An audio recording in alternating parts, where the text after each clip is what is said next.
بسم اللہ الرحمن الرحیم۔ سب سے پہلے تو president Islamabad high court journalist association Saqib Bashir صاحب، اس کے بعد ہمارے secretary national press club Anwar Pervez صاحب آئے ہوئے ہیں، secretary Islamabad high court bar Sohail Akbar Chaudhry صاحب، اور president Islamabad high court bar Haseeb Chaudhry صاحب، president national press club Shakeel Anjum صاحب، اور تمام صحافی دوستو السلام علیکم۔ میں نے جب یہ مجھے اس لیے بڑی خوشی ہے کہ آج میں یہاں پہ آیا ہوں کہ میرا تعلق جو ہے وہ صحافی برادری سے بھی بڑا گہرا ہے اور ظاہر وکالت سے بھی بڑا گہرا ہے کیونکہ میں وکیل ہوں۔ لیکن 1993-94 میں گورنمنٹ کالج لاہور میں پڑھتا تھا، اور اس وقت ایک اخبار شروع ہوا پاکستان، لاہور سے اکبر علی بھٹی صاحب مرحوم نے شروع کیا، اور ایک ڈسکا سے سیالکوٹ سے خالد قیوم صاحب جو ہیں وہ ہمارے دوست تھے۔ اس وقت کچھ عرصہ ہم جو ہے وہ چمبا ہاؤس میں رہتے تھے، اور 94 میں نے پھر اپنا کالم جو ہے وہ بھٹی صاحب سے بھی اچھی شناسائی ہوئی۔ 94 میں نے اپنا کالم لکھنا شروع کیا پاکستان اخبار میں، اور لاہور کا جو ایک سارا صحافتی سرکل تھا وہ اس وقت سے پھر میرا بڑا کلوز ایک تعلق جو ہے وہ بنا سہیل وڑائے صاحب سے، عامر میر صاحب، ایکچولی حامد میر صاحب سے پہلے بنا، اور ان کے پھر بعد میں میرے تایا جو تھے وہ جب گورنر بن گئے الطاف صاحب، تو میں چونکہ گورنر ہاؤس رہتا تھا، میں گورنمنٹ کالج پڑھتا تھا، تو سارے صحافی جو گورنر ہاؤس میں، کیونکہ چونکہ الطاف صاحب کی بھی دوستیاں تھیں صحافیوں سے اور پرانے نوائے وقت کے جو بزرگ تھے ان سے، تو وہ سارے لوگ جب آتے تھے تو وہ جب انتظار کرنے آتے تھے تو وہ میرے پاس آتے تھے، تو میرا ایک بڑا سب لوگوں سے بڑا تعلق جو ہے وہ ڈیولپ ہوا۔ اس کے بعد پھر میں جب وکالت میں گیا تو اس وقت ڈان کے پرویز بشیر صاحب، جنگ کے انجم رشید تھے، پھر ریاض شاکر مرحوم تھے، اپنا سعید چودھری ہے اب بھی ہمارا پاکستان سے، اس کے بعد اپنا جو ہمارے اور بڑے سعید آسی صاحب تھے، اور بڑے اس طرح لوگ تھے جو میرے کئی لوگوں کا نام سکپ بھی ہو جائے گا، لیکن یہ سارے لوگ بڑے زبردست تھے۔ اور میں ہمیشہ جو کورٹ رپورٹرز ہیں وہ چونکہ ایک کام روز کر رہے ہوتے ہیں نا آپ، تو آپ کی ایکسپرٹیز جو ہے وہ زیادہ ڈیولپ ہو چکی ہوتی ہے، سو ان لوگوں سے آئین کا، قانون کا، ان کو کئی وکیلوں سے، بلکہ کئی کیا زیادہ تر وکیلوں سے بہتر ہی پتہ ہوتا تھا کہ کیا چل رہا ہے، ججز کا موڈ کیا ہے اور معاملات کیا چل رہے ہیں۔ اس کے بعد اسلام آباد میں بھی پھر آئے، پھر یہاں پہ حسنات بیٹھا ہے، ناصر ہے، اور صدیق چھوٹے بھائیوں کی طرح ہے، فرید ہے، یوسف ہے، یہ سارے میرا تعلق ان سے کوئی 2 4 6 مہینوں کا نہیں ہے، بڑا کوئی سالوں پرانا میرا سب دوستوں سے تعلق ہے۔ یہاں پہ بھی سارے لوگ جو دوست بیٹھے ہیں اور کسی نہ کسی واسطے سے، یہ جو ہماری بار ایسوسیشنز ہیں اور جو ہماری جرنلسٹ ایسوسیشنز ہیں، یہ پاکستان میں جو 2 سب سے طاقتور یونینز ہیں اس کو ریپرزینٹ کرتے ہیں۔ اگر آپ دیکھیں تو جو 60s اور 70s میں جو یونینز، لیبر یونینز کا جس قسم کا ایک کردار ہوتا تھا، آج وہ طاقتور کردار جو ہے صرف 2 یونینز تک اور 2 گروپوں تک محدود رہ گیا ہے، وہ ایک لائرز کا یونین ہے اور ایک جرنلسٹ کی یونین، اور اس کی جو طاقت ہے وہ یہ ہے کہ ہر سال الیکشن ہوتے ہیں، ہر سال الیکشن ہوتے ہیں، اور الیکشنوں سے پہلے چاہے جتنی مرضی آپس میں ایک ہو، لڑائی ہو، بڑائی ہو، الیکشن کے اگلے دن سارے جو ہیں وہ دوبارہ اکٹھے ہو جاتے ہیں۔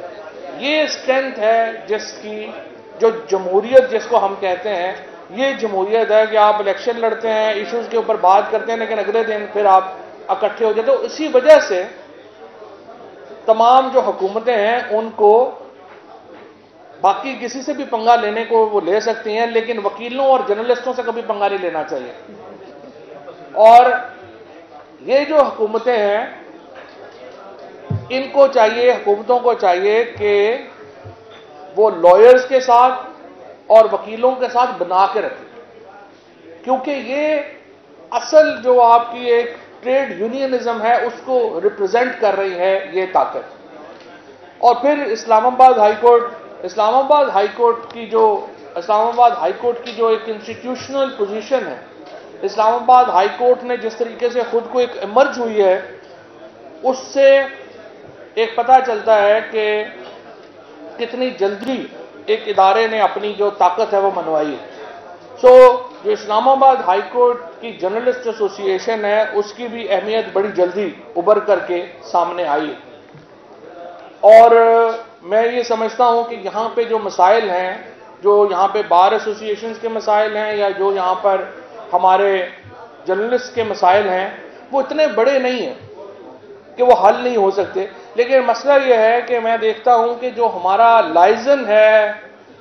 جیسے سی ڈی اے کا، وہ کمزور ہے، اور بہت سارے ایسے مسائل ہیں جو کہ اصل میں کوئی مسائل نہیں ہیں جو حل ہو سکتے ہیں، وہ بھی آگے لمبا ہو جاتے ہیں۔ تو انشاءاللہ تعالیٰ سیٹ صاحب میں یہ کوشش کروں گا کہ اگلے ہفتے میں چیئرمین سی ڈی اے کو اپنے ساتھ آپ کے پاس لے کے آؤں، تاکہ ہم بیٹھ کے ان کے ساتھ بات کر سکیں کہ ہمیں کیا کیا مسئلے جو ہیں اور ان کو کیا فوری ہم حل جو ہے وہ کر سکتے ہیں۔ جہاں تک ایک اوورآل سچویشن کا تعلق ہے، ایک اوورآل معاملات کا تعلق ہے، دیکھیے کل 31 جنوری تھی اور بڑے لوگوں کے خواب چکنا چور ہوئے ہیں، بڑے لوگوں کا خیال تھا کہ پتہ نہیں ملک میں کیا انقلاب آ جائے گا، لیکن سب لوگوں کو، میں تو پہلے ہی کہہ رہا تھا کہ سب لوگ جو ہیں وہ اپنی اپنی تنخواہ میں کام کریں گے اور یہ معاملہ جو ہے اسی طرح ہی آگے چلتا رہے گا، لیکن اصل میں ہمیں ایک پولیٹیکل میچورٹی کی ضرورت ہے۔ اگر ہر وقت ہم حکومتوں کو گرانے بنانے میں لگتے رہیں گے تو پھر ہم لانگ ٹرم پلاننگز کے اوپر اپنی کنسنٹریشن نہیں کر سکتے۔ پاکستان میں اصلاحات کی ضرورت ہے اور میں ہمیشہ اس بات کا حامی رہا ہوں کہ اپوزیشن کو دیوار سے لگانے کا ہمیں بالکل حکومت کا موقف نہیں ہونا چاہیے۔ حکومت کو، اپوزیشن کو راستہ دینا چاہیے کہ وہ بیٹھیں اور ہم ایک بڑی اصلاحات کے اوپر کام کر سکیں۔ ہمیں اصلاحات چاہیے الیکشن کے سسٹم میں، ہمیں اصلاحات چاہیے اپنے جو ہماری جوڈیشل اپوائنٹمنٹس ہیں اس میں ہمیں اصلاحات چاہیے،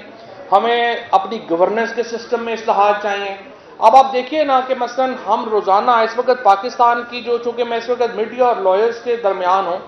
دو بیسک ڈیبیٹس جس کے اوپر سارا پاکستان کا اس وقت فریم ورک ہلا ہوا ہے، وہ بیسک ڈیبیٹ ہمارے میڈیا میں ہے ہی نہیں۔ مثلا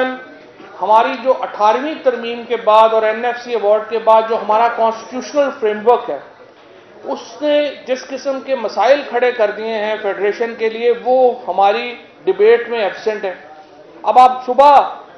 ہم نے جانا ہے، اسکول جانا ہے، ٹیچر نہیں ہے، پروینشل پرابلم ہے، سڑک جس پہ چل کے جا رہے ہیں نہیں ہے، پروینشل پرابلم ہے، ہاسپٹل میں ڈاکٹر نہیں ہے، پروینشل پرابلم ہے، اسکول میں ٹیچر نہیں ہے، پروینشل پرابلم ہے، لائٹ نہیں ہے، اگر اسٹریٹ لائٹ نہیں ہے، پروینشل پرابلم ہے۔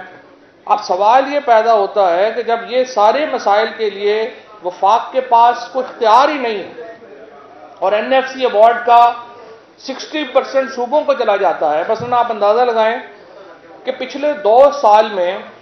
صوبہ پنجاب کو تقریباً 2300 ارب روپیہ ٹرانسفر ہوا ہے فیڈرل گورنمنٹ سے، سندھ گورنمنٹ کو 1600 ارب روپیہ ٹرانسفر ہوا ہے فیڈرل گورنمنٹ سے، خیبر پختونخوا گورنمنٹ کو 1100 ارب روپیہ ٹرانسفر ہوا ہے، اور بلوچستان جس کی آبادی کروڑ سوا کروڑ ہے اس کو تقریباً 500-600 ارب روپیہ، یہ 2 سال کے سر میں بات کر رہا ہوں۔ اگر آپ 10 سال میں چلے جائیں تو پھر آپ کی کیلکولیٹرز کے ختم ہو جاتے ہیں، زیرو ہی ختم ہو جاتے ہیں جتنا پیسہ چلا گیا، لیکن کوئی میکنزم نہیں ہے جس سے ہم جانچ سکیں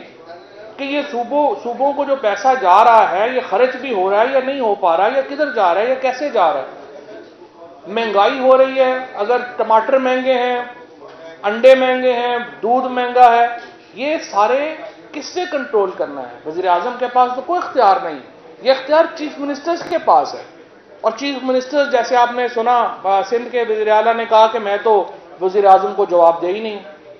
تو جب چیف منسٹر وزیر اعظم کو جواب دہ نہیں ہے، اختیار سارا اس کے پاس ہے، تو پھر فیڈریشن کا تصور کیسے جو ہے وہ آگے چلے گا؟ یہ وہ سوال ہے جس کے اوپر ہمارے جو وکلاء ہیں ان کو بھی سوچنے کی ضرورت ہے۔ یہ جو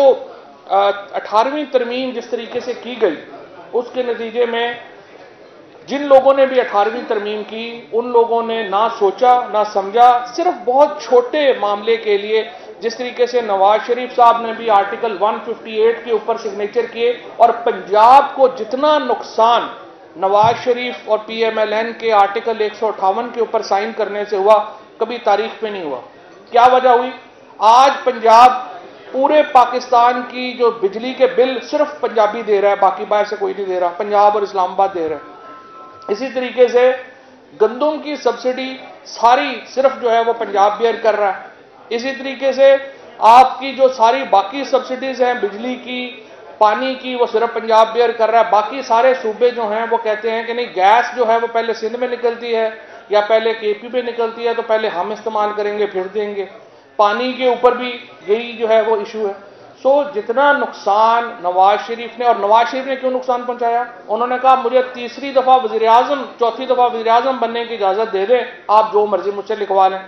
18ویں ترمیم کے اوپر سائن کرنے کا نواز شریف نے قیمت صرف یہ وصول کی کہ مجھے آپ جو پرویز مشرف صاحب کے دور میں امینڈمنٹ ہوئی تھی کہ آپ تیسری دفعہ وزیر اعظم نہیں بن سکتے، انہوں نے صرف یہ امینڈمنٹ ختم کرانے کے لیے پنجاب کی پیٹھ میں خنجر گھونپ دیا، اور اس کے نتیجے میں آج پاکستان ایک ڈس فنکشنل فیڈریشن بن گیا ہے، جس میں 18ویں ترمیم کے نتیجے میں اور NFC ایوارڈ کے نتیجے میں پورا فریم ورک ہی تباہ و برباد ہو گیا۔ اور یہ ہمیں بیٹھنا پڑے گا اور سوچنا پڑے گا، اور اپوزیشن کو بھی اور گورنمنٹ کو بھی اس کے اوپر ایک ریویو کرنا پڑے گا کہ جب تک آپ 18ویں ترمیم، ایک ترمیم کا نام نہیں ہے، 18ویں ترمیم میں اچھی چیزیں بھی ہیں، مثلا جو ڈیولوشن ہوئی ہے صوبوں کو فیڈریشن سے، وہ بڑی زبردست ہے۔ پرویز مشرف صاحب کے دور میں ہم لوکل گورنمنٹ لے کے آئے، اس میں غلطی یہ کی کہ انہوں نے صوبوں کے سارے اختیار جو ہے وہ لوکل گورنمنٹ کو دے دیے، لیکن فیڈریشن سے اختیار صوبوں کو نہیں دیے۔ یہاں 18ویں ترمیم میں ہم نے کیا کہ ہم نے فیڈریشن کے اختیار صوبوں کو دے دیے، لیکن صوبوں نے لوکل گورنمنٹ کے سارے اختیار بھی جو ہے وہ خود سنبھال لیے۔ اس کے نتیجے میں آج اگر پاکستان کے جو مسائل ہیں یا پاکستان کی جو مس گورننس ہے، اس کی ذمہ داری جو ہے وہ قطعی طور کے اوپر فیڈرل گورنمنٹ کے پاس نہیں ہے، وہ صوبائی حکومتوں کے اوپر ہے، اور صوبائی حکومتوں کی کیپیسٹی نہیں ہے کہ وہ ڈیلیور کر سکیں، اور کبھی یہ سلوشن نہیں ہو سکے گا جب تک حکومت اور اپوزیشن مل کے بیٹھیں گے نہیں اور ان معاملات کے اوپر غور نہیں کریں گے اور سوچیں گے نہیں، کیونکہ الٹیمیٹلی تو دیکھیں انڈیویجولز کا فائدہ ہے، جو پولیٹیشنز کو سوچنا چاہیے، جو ہمارے گروپس کو سوچنا چاہیے کہ انڈیویجول ہمارا شہری جو ہے اس کو کہاں پہ کیا فائدہ ہوتا ہے۔ تو یہ فائدہ ہے جس کی طرف نقصان ہے جس کی طرف ہم جا رہے ہیں۔ بہرحال میں آپ سب لوگوں کو ایک دفعہ پھر بڑی مبارکباد دینا چاہتا ہوں، اور میں آپ سے امید رکھتا ہوں کہ انشاءاللہ تعالیٰ آپ لوگ، اور دوسری میں آپ سے ریکویسٹ کرنا چاہتا ہوں، جو سوسائٹی کے اندر جو سوچ ہے، وہ جو جرنلسٹس ہیں یا جو لائرز ہیں، ان کا یہ لوگ ہیں جو کہ ایک کنٹروورشل ڈیبیٹس کے اوپر بات کر سکتے ہیں۔ آپ لوگ جو ہیں وہ دلیل کے لوگ ہیں، آپ لوگ جو ہیں وہ منطق کے لوگ ہیں، آپ لوگ ان گروپس کو ریپرزینٹ کرتے ہیں جو کہ دلیل اور منطق کے اوپر بیٹھ، ورنہ ڈنڈا تو پھر سب سے زیادہ تو جو ہے وہ اور لوگوں کے پاس ہے۔ اگر ڈنڈے پہ رول ہونا تو پھر آپ لوگوں کی باری کبھی نہیں آنی۔ آپ لوگوں سے میں یہ ریکویسٹ کروں گا کہ کبھی بھی دلیل، منطق اور قلم کو چھوڑ کے ڈنڈا اٹھانے کی طرف نہ جائیے گا، کیونکہ ڈنڈا آپ سے زیادہ دوسرے لوگوں کے پاس ہے۔ آپ اپنی جو اصل طاقت ہے اس پہ رہیں گے تو آپ لوگ جو ہے اپنی طاقت حاصل کر سکیں گے۔ اور میری ریکویسٹ یہ بھی ہوگی اسلام آباد ہائی کورٹ بار ایسوسی ایشن سے بھی اور جرنلسٹ ایسوسی ایشن سے بھی،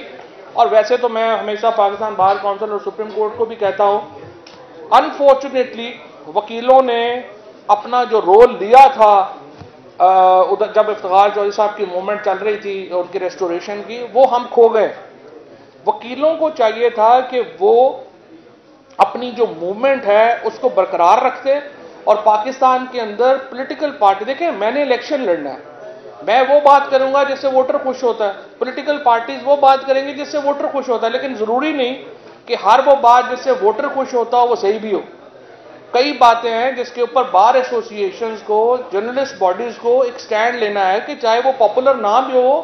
وہ سٹینڈ جو ہے وہ صحیح ہو، وہ اس کے اوپر آپ لوگ جائیں۔ سو میری ریکویسٹ یہ ہوگی کہ جو کنٹروورشل ڈیبیٹس ہیں،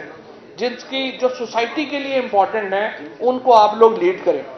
اور آپ لوگ ایک پاکستان میں اور جو اوور آل ہماری سوسائٹی ہے اس کے اندر ایک اپنے بھی محاسبے کے لیے بات چیت کریں، اور دوسروں کی جو ادارے ہیں ان کے محاسبے کا بھی علم جو ہے وہ یہی ادارے اٹھائیں گے. اگر جرنلسٹ نہیں اٹھائیں گے اور بار ایسوسیشنز نہیں اٹھائیں گی تو آپ پھر اور کون اٹھائے گا؟ لہٰذا آپ سے میرا یہ بھی درخواست ہوگی کہ ایسے ایشوز کے اوپر جہاں پہ محاسبے کا ایک معاملہ آتا ہے وہ بھی آپ لوگ اپنا ضرور کریں. باقی یہ ہے کہ میں حکومت میں بھی اکثر یہ بات حکومت کو بھی سمجھانے کی کوشش کرتا ہوں کہ جرنلسٹ اور لائرز